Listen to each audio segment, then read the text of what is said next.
Just as a heads up, I'm saying JK Rowling in this video just because I say JK Rowling by default. I know it's JK Rowling, but I also don't care that much, so it's JK Rowling. Thank you. Hey, I've got jet lag. What the f is going on? So for context, a convicted paedophile named Steven van der Velde is representing the Netherlands volleyball team in the 2024 Olympics. Van der Velde was cleared as not a risk despite grooming a 12-year-old girl when he was 19 before flying out to meet her in the UK, plying her with alcohol and repeatedly sexually assaulting her. Whereas actually it sounds more like an inappropriate, very inappropriate holiday romance thing. I don't know, if I was judged for everything I did between the age of 12 and 19, I'd probably be in prison or something. When asked whether the Dutch team was knowingly protecting a convicted child rapist, the press representative clarified, "We are protecting a convicted child rapist." Yes. Being in the Olympics obviously isn't just about playing a sport and does inevitably bring with it a certain level of status and celebrity that could easily be exploited by a predator. And it's understandable why anyone concerned about women's safety is going to be worried about... Hang on a second. Oh, that's not what JK Rowling's upset about.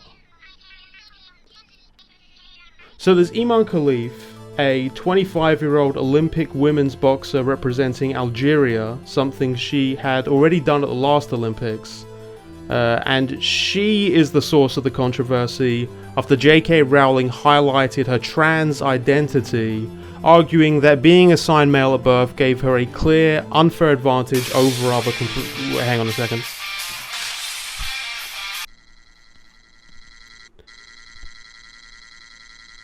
She's not transgender. She was assigned female at birth, and the last time she was at the Olympics, she lost. Yeah, this seems way worse than the Dutch paedophile. Are the Olympic Committee putting women's lives at risk? I think there can be no doubt they're putting women's lives at risk. So in Algeria, where Khalif is from, gender transition is not recognised by the government. LGBT people in general are not recognised by the government. It's illegal to be gay in Algeria. Women's rights are also not great, with often heavy restrictions on the types of work, education and personal expression permitted throughout the country. Iman herself had to struggle massively for her position, selling scrap metal around the rural village she grew up in to pay for the bus fare to get to her training sessions. All of this in the face of people who didn't consider it appropriate for Iman to have this interest.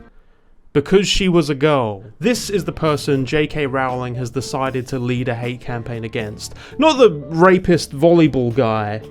This is the person, a billionaire, not a millionaire, a billionaire, posting from, I assume, the house from Resident Evil 7, decided to smear relentlessly with no evidence behind her claims. Claims that jeopardize not just Khalif's future career and reputation, but put her in very real physical danger. All of this fooling perfectly in line with increasing attacks on professional female athletes, from Lin Yuting to Nandini Agasara to Santhi Sanarajan, and is anyone else noting a pattern here? The truth does not matter. The safety of women does not matter, because JK Rowling's brain is filled with mold and her trans derangement syndrome has become terminal.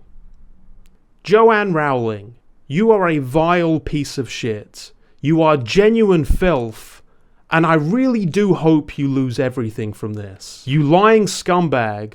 You disingenuous, subversive knave.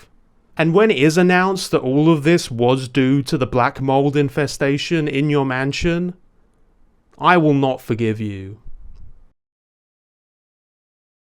So why did she do this? Is JK Rowling racist? Does JK Rowling hate intersex people? Does JK Rowling hate women? Absolutely. Racists who hate women like JK Rowling frequently use the claim "you are a man" as a way to dismiss people of colour when they have the gall to be better than white people in any kind of athletic event. As I mentioned, athletes like Santhi Sanarajan have been pushed almost to suicide due to the mass public shaming that came with these kinds of accusations. Serena Williams was widely smeared as having been born as a guy during and after her rise to professional success, something she's learned to deal with even as angry racists continue to cope to this day.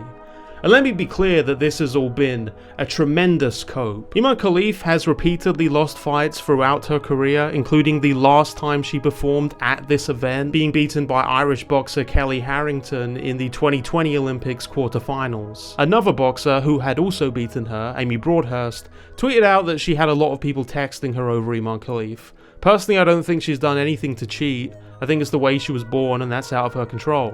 The fact that she's been beaten by 9 females before says it all. Even Angela Carini, the Italian boxer who lost in the fight that started this controversy, has come out against the people trying to use her to push their transphobic narrative. I want to apologize to her and everyone else. I was angry because my Olympics had gone up in smoke. I don't have anything against Khalif. Actually, if I were to meet her again, I would embrace her. Now, I did take jiu-jitsu classes for about 4 months in my 20s, so I think I can pretty confidently call myself an expert in combat sports, and I will agree with others that Angela's behaviour at the time of her loss was unsportsmanlike. I would hold it against anyone sitting comfortably at home seeing all this, now knowing all the things I've said about Iman and everything else, and then just pulling out a picture and saying, yeah, but look at this. That's a man. Media can often distort people's view of reality, and the fact is the Olympics is often one of the only times many people have to turn on the TV and see women whose bodies have been sculpted to excel at an event, and not to please them specifically. The shock of finding out most women don't live their entire lives in staged lighting to constantly accentuate their feminine features. The trauma of discovering that boobs are mostly made of fat, especially if you're the type of person whose understanding of women was shaped mostly by Marvel superhero comics and Overwatch porn. I can understand how it would come as a shock to be subjected to someone who just wants a body that can destroy a competition. And I know the Zarya fans aren't the ones complaining. It's the lingering question of humanity. Is it goon brain?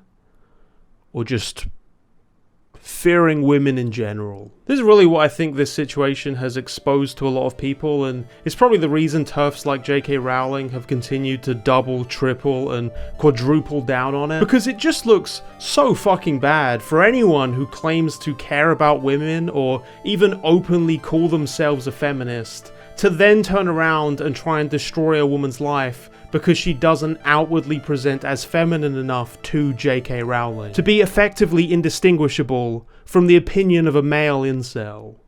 I was going to start this video going over the Russian IBA claims of Iman failing an undisclosed test that some people have used after the fact to justify this situation. There's the disgraced status of the organization as corrupt and untrustworthy, the fact that the claims came conveniently after Iman beat a Russian fighter.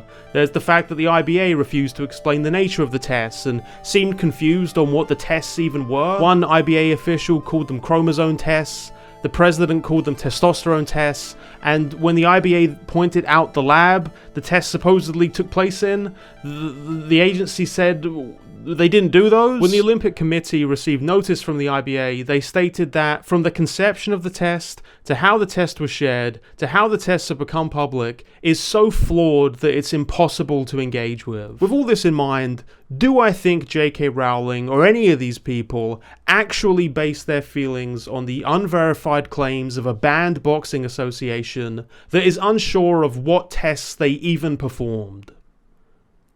No. I think she saw a picture, got mad, and made a snap judgment about a woman to instantly dehumanize her to her audience, subjecting her to the same harassment women have always experienced when they chose not to present themselves properly. An echo of the same small-mindedness anyone experiences when they take an interest in something not traditionally associated with their gender assignment. Like women's boxing. Congratulations, Transvestigation team, you've done it again. Please proceed to your next assignment, measuring bone structure and examining makeup to call out secret men Margot Robbie and Taylor Swift. And also JK Rowling. And also somehow not Dylan Mulvaney. Trans-exclusionary radical feminism, also known as not feminism.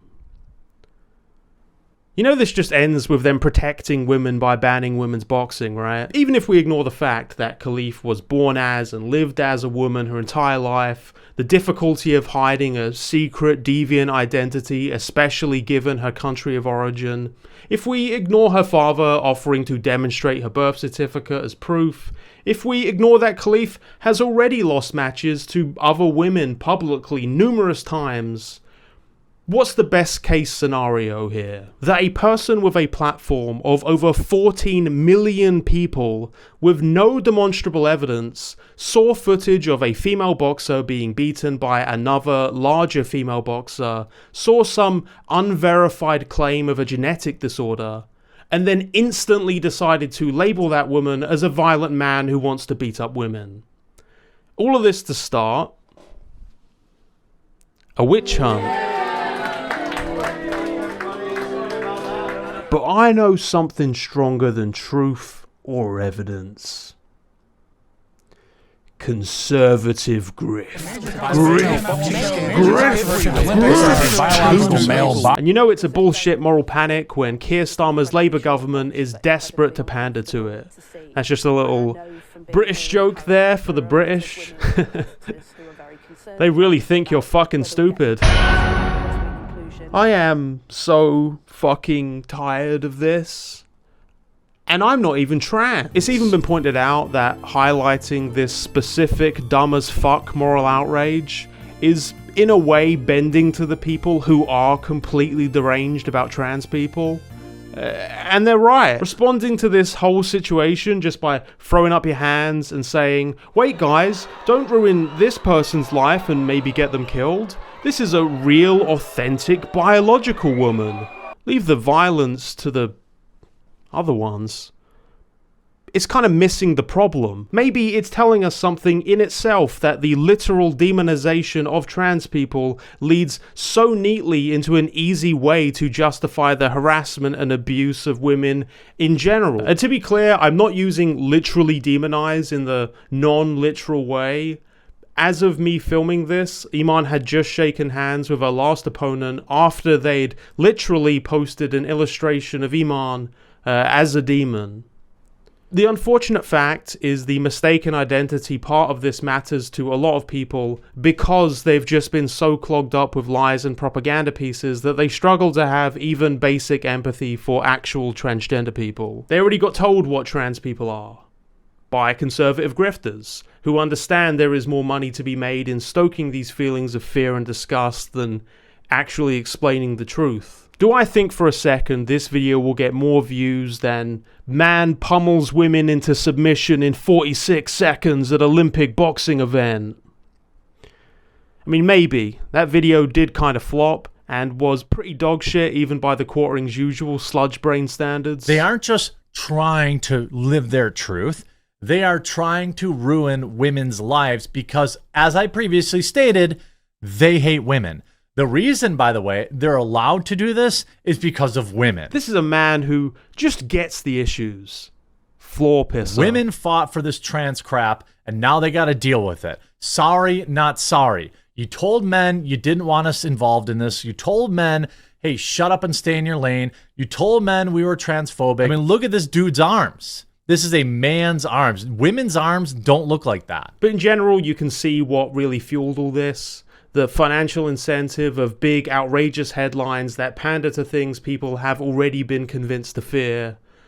This is the nature of the grift. This is about preventing a man from beating a woman to death. I would say news media being a profit-making industry where the goal is getting as much attention as possible is a bad idea. Sex perverts are infiltrating women's sports to abuse them. The Olympics is using coded messaging in its open ceremony to attack Christian values. You can't even say Christmas anymore. It's great that that ended up being the second stupidest moral panic of that week. Witness the same people whose whole personality is just constantly complaining about sensitive snowflakes and cancel culture, cancelling the entire Olympics because they thought for a moment someone was doing a Last Supper parody.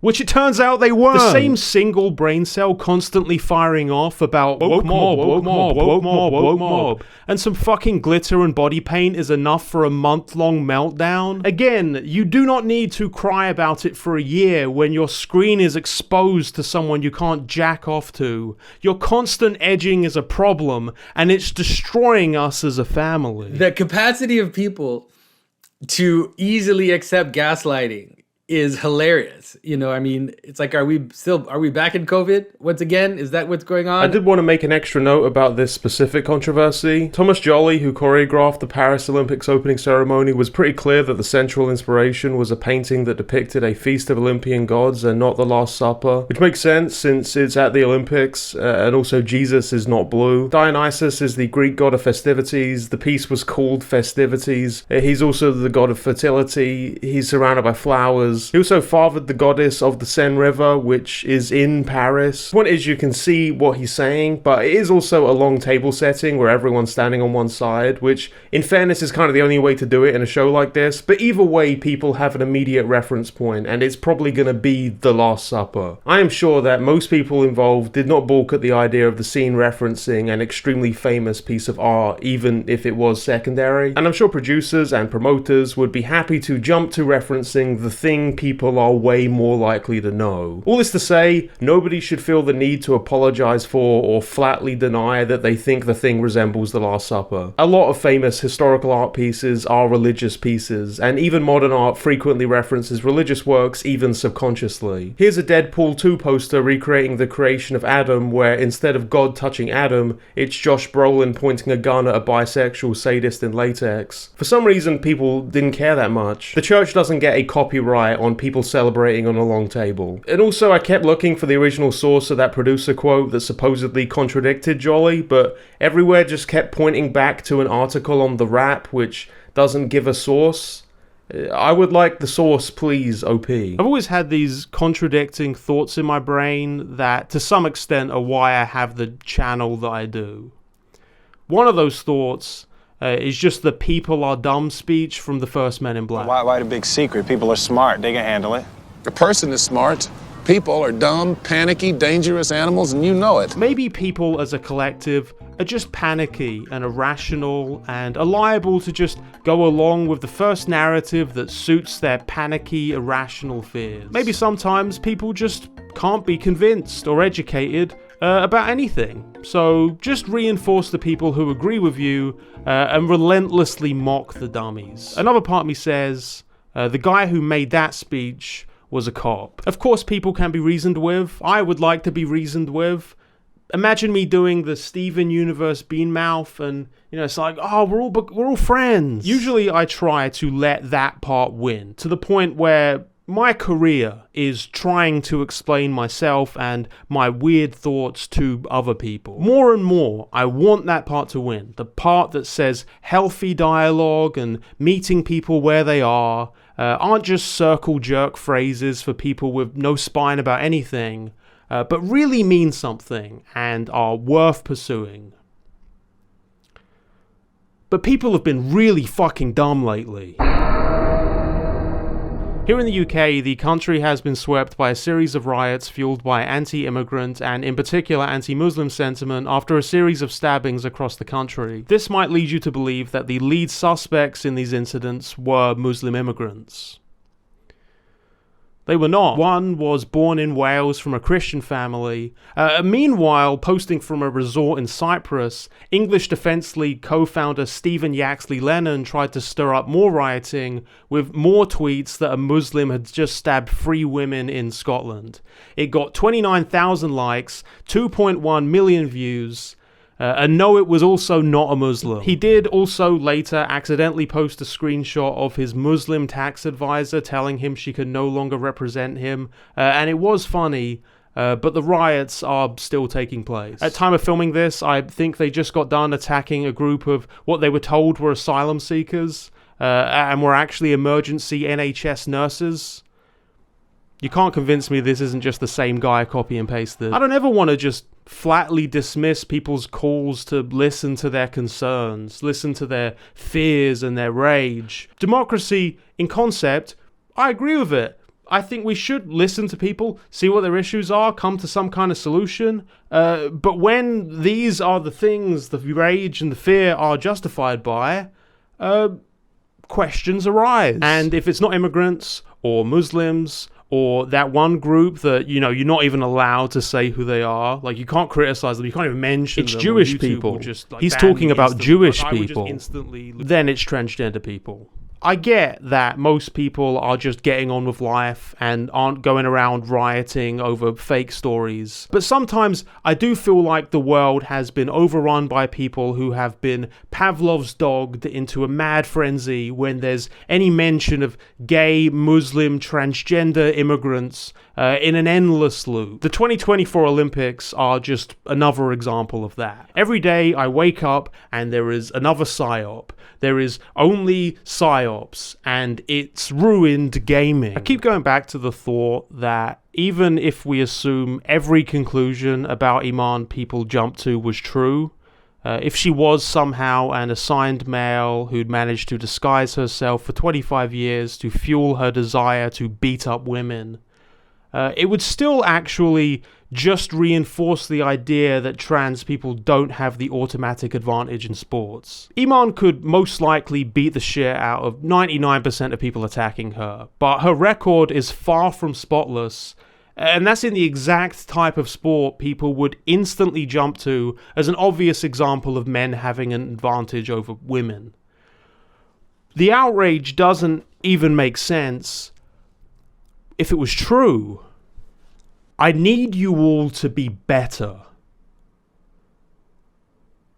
is probably the wrong takeaway from this. Why is it that when JK Rowling posts libel, it becomes legitimate news and not legally actionable, as JK Rowling's critics often discover? Why does she have the platform she has? Why does Stephen Yaxley Lennon have the platform that he has? Because they have the privilege to shape global narratives, either because of their own enormous personal wealth or through the assistance of people like Elon Musk or organizations like Sky News that can wield their own enormous personal wealth to artificially boost them. It's a strong statement, and I've got to say I'm with her 100%, Kinsey.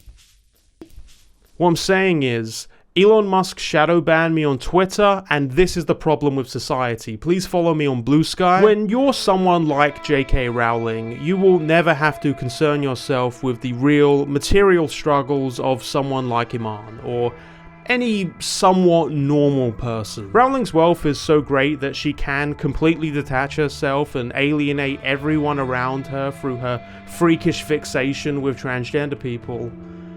And it just doesn't matter. People ask why someone like JK Rowling with the net worth of multiple nations keeps choosing to spend her days sitting alone in her mansion ranting incessantly about trans people on social media. That's the reason. She doesn't have that much else going on. It's all a fun little pet game because JK Rowling is too rich to remember what being a human being is like, and now that's everyone's problem. If you want to see marginalization, look at what Iman has gone through this week. Then imagine someone in the same position without the easy escape of getting to reassure people they're not one of them. And if you want to see privilege, look at a person whose platform only becomes larger and larger as she spews more and more lies and misinformation because she has the wealth and status to force it on everyone else and even more wealthy friends to boost it all on her behalf. Why is this? People often overthink it and make it into a grand conspiracy. It's not really a conspiracy. It's actually the video essay word that you were waiting for this whole time. Say it with me. It's capitalism. Capitalism inevitably has winners, and those people are united both by a deep desire to protect their interests and a profound lack of interest in the real victims of the systems they maintain. Throw another Iman Khalif on the fire. Get people debating about transgender people again. Ring those bells. Serve the fresh meat. And please, for the love of God, don't pay attention to the people who have most benefited from a world that has somehow become even more unequal from already historic highs of inequality. Vote based on the fears they've conditioned into you, and absolutely not anything that could actually affect them. The question isn't, Does JK Rowling truly believe in her bullshit? Of course she does. Her whole thing is selling fiction. The question is, does this moral panic, whether based on fact or fiction, effectively reshape the world to keep people fighting and outraged and pointed at exactly the wrong direction? Jack, you're a hypocrite. You are also responding to the fake moral panic. Even to explain lies about it, even to debunk it, explain the context, you are also contributing to it. Again, sometimes I agree. Maybe it's just bullshit to waste time explaining anything to anyone. If the masses are getting pulled along by a fabricated culture war, let them have their fun. I can't help but feel that it is these distractions that consistently fracture groups of people in a way that does prevent them thinking more clearly and collectively. Also, if I gave up like that, I probably just would stop making videos in general. In retrospect, maybe that was what you actually wanted in the first place. I think I've misunderstood your criticism. I'm sorry. It's a good thing I'm free of all these potential incentives on a platform I have total control over. Please send me a tip or back me on Patreon. No, please, really, I need this. I want to make sure to highlight that by all accounts, the people of Algeria seem to be in support of Iman, more outraged than anything else at having a national heroine who could bring back a historic win, having her performance completely overshadowed by this global smearing. Regardless of the Algerian government's policies, I don't want to suggest the community isn't there for her. I'm far from an expert on Algerian culture, and what I've seen so far has been quite positive. I also obviously don't want to suggest any of the things I've said here about JK Rowling are true. Of course JK Rowling is a saint and would never misrepresent anyone, and she actually has lots of friends and family at her mansion when she tweets. And if I randomly go on Twitter and give a strangely formal statement apologizing to JK Rowling, it was definitely not because I was threatened by JK Rowling's legal team. It was actually just something I decided to do. Thank you for watching. I still have a project I've been working on for some time, coming very soon. I could not make this video this week. Once again, please consider Patreon or sending a tip on YouTube or Ko-fi with the links below. If you enjoyed the video, $5 or more gets you on the credits scrolling now. Thank you for watching. I already said that.